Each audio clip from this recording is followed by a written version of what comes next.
On voting rights, partisanship lives on. To Tuesday, Republicans blocked an effort to open debate on the For the People Act. This is a bill that Democrats say was aimed at protecting and expanding voting rights. Here's what both parties' leaders said as the bill failed in a 50-50 vote. Well, the biggest lie being told in American politics in recent weeks has been that the states are involved in a systematic effort to suppress the vote. Once again, Senate Republicans have signed their names in the ledger of history alongside Donald Trump, the big lie, and voter suppression, to their enduring disgrace.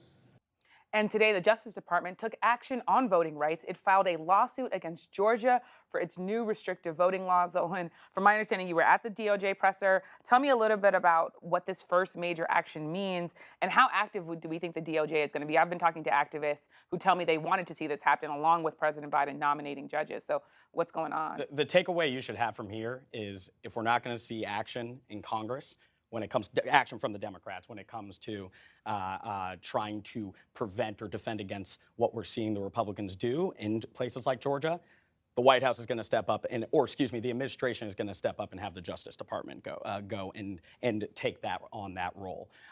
You should take the lawsuit today that was filed by the Justice Department as a first step. That's basically what the indication should be.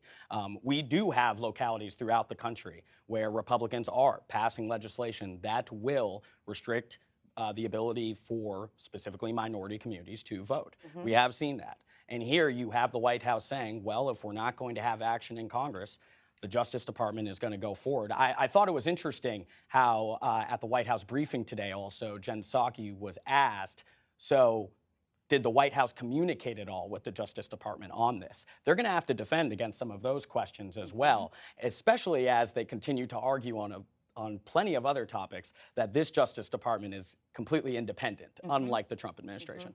And Eva, when we talk about voting rights, basically we're talking about the filibuster, right? Talk to me a little bit about why those two things are so linked and the idea that moderate Democrats might be feeling even more and more pressure as the days and months go on.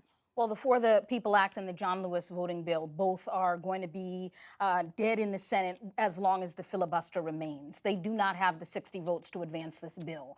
You know, Democrats tried to show a good face and say that they're going to fight on, but legislatively, there's no path forward for these bills. The next step comes with the Rules Committee. Senator Klobuchar says she's going to take this on the road and have public hearings in Georgia about voting rights. We know that progressives, just yesterday outside of the Hart Senate building, there was like a For the People Act block party. So that is how they're going to continue to turn up the pressure on this issue. But I don't see a path forward legislatively as long as this filibuster remains in place. I agree. Yeah, you're nodding your head. Please jump in. You're 100% right. But here's the dichotomy here. Chuck Schumer, the majority leader, is saying, he said a couple weeks ago, there is no bipartisan solution for this. His words, not mine. That means, ipso facto, that means you need to blow up the filibuster. If you cannot get a bipartisan compromise to get 60 votes and you want to pass it, you can't just snap your fingers and make it law. You have to pass it. You have to blow up the filibuster.